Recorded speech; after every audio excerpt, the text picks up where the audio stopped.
You uncase your blued finish rifles in the field and you notice a spot rust. You had left them in the case for a few days too long. It got cold, it got hot, it got cold, and that condensation created spot rust. And you take that personally. Let's deal with it right now with the tools we have on hand in the field before you can get it back to town. Go to a gunsmith and get it dealt with the right way. John here, welcome back to On the Scout. So you're in the field, you have spot rust. You don't want to take any means that are too drastic to damage your firearm. That's the worst thing you can do, is damaging it. If you're already worried about that and you really want to guarantee the firearm's going to be safe, the first thing you can do is just oil it and don't touch the rust. I say again, oil the rust and don't touch it. But if you do want to get rid of the bit of the rust just to prevent it from growing, because you intend to stay in the field for days or weeks further, that rust has a lot of surface area. It can have moisture trapped in it, and that rust will grow like a bad rash, or at worst, a cancer. Let's say you do want to deal with it right here in the field. We'll use some simple things you have on hand at camp that can nip the rust in the bud and slow it down some until you can get to a gunsmith. So what we need is, you need a stick. You're gonna have plenty of sticks around you. I know it. Even if you're at home right now, drinking your milk, sipping on your beer, you're gonna have a stick. Find a good stick that's not rotten, and we're going to shave off kind of a flat, simple tool. I'm using Ballistol. It's my favorite CLP product. Hand safe, it's non-toxic. It works on copper, lead, and rust. So Ballistol, you can even drink it. I wouldn't recommend you do it. I've seen it done, but don't do it.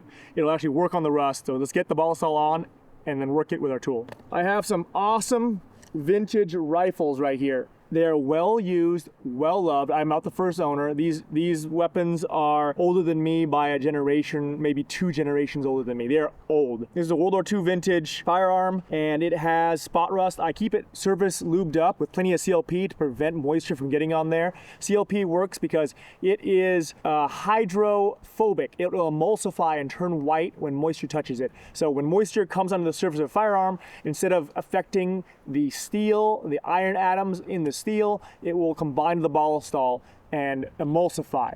And so that's how the protective nature of Ballistol works. The Germans invented it in the turn of the century. It was used in World War I, World War II. It was used by the US military for a short time. It's still used all across the world still today because it's so simple. It is mineral oil, few very light solvents, and a lot of aromatic flavoring. It smells and tastes somewhat like Jägermeister mixed with socks. But who knows? The Germans thought of it. It works somehow. When dealing with edge tools, be very careful. Mind your surroundings and your personal safety. When dealing firearms, make sure the firearms are unloaded, and following firearms rules, make sure they're also pointed in a generally safe direction.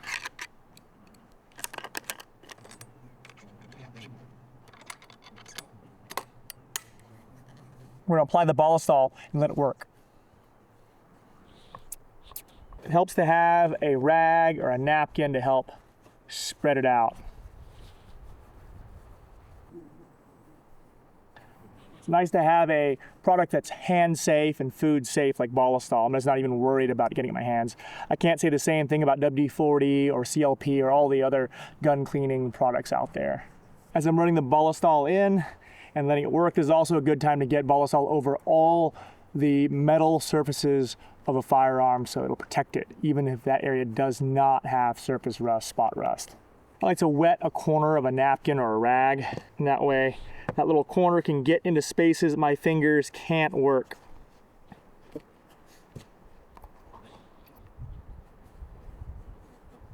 Ballistol is a light oil. It doesn't affect wood, so I'm not afraid of getting it on wood tools, wood stocks, and having that affect the finish in any way. If anything, it actually helps keep that wood malleable, moisturized, and conditioned to some level. Handle has a general coating, especially the wedges here. I'm gonna make sure there's a plenty.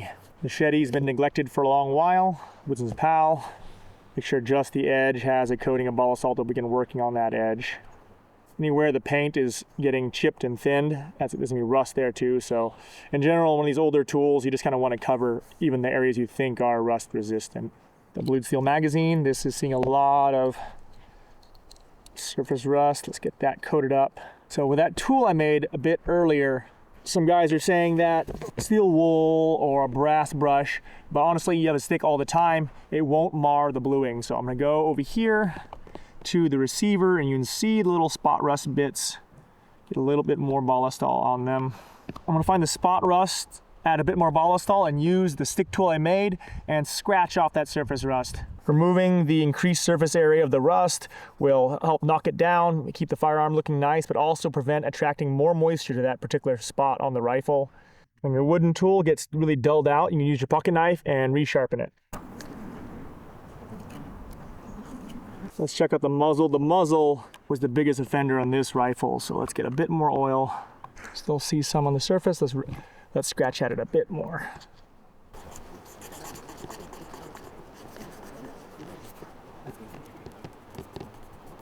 The goal is you're going to keep scratching and abrading at the rust until you don't feel that bit of rough texture anymore. And as the wood mixes in with the rust, the iron oxide, it creates its own slur, polishing slurry, and it'll continue to work off that rust to a very light level. I'm not doing major gunsmithing here. This is a guy in the woods with some oil and a stick, but it is going to have a slight impact, just enough to get you to the next gunsmith visit. You can kind of see the rust chunks come up on the oil right there. See it turning brown. Yeah. Also turning a light color to a brown color. It's because all the rust is getting worked off by the Ballistol. It does so much more than rust removal. I'm applying a lot of pressure. It's actually kind of wearing on my hand. If I had a bigger stick, it would be a little bit easier to grab this tool, this simple tool. But right now with this little stick, I just kind of have to push down with a pressure that is maintainable for however long it takes to work the tool through the rust there. And there's a lot of rust around the chamber of this shotgun. This was a shotgun that was used by its prior owner, and I carry that legacy forward too. I also carry the legacy of trying to keep it protected, trying to maintain its beauty. That's a lot of junk right there. This is the fore end of the shotgun, and it's really easy for moisture to get trapped under the handguard. If you're in an area or hunting near water or a humid area, moisture can get under here and just rust out all this. So I'm gonna really soak in the steel plate of this handguard here. So as you can see, that a few minutes of Ballistol soaking and a stick I found in the ground and working them together removed most of the surface rust. I reapplied Ballistol over the entire feel of the firearm to prevent future rust in the field. I discovered Ballistol 20 years ago, back when I was browsing on the internet. I got radicalized into the wide world of German gun oil, and now hopefully you will be too.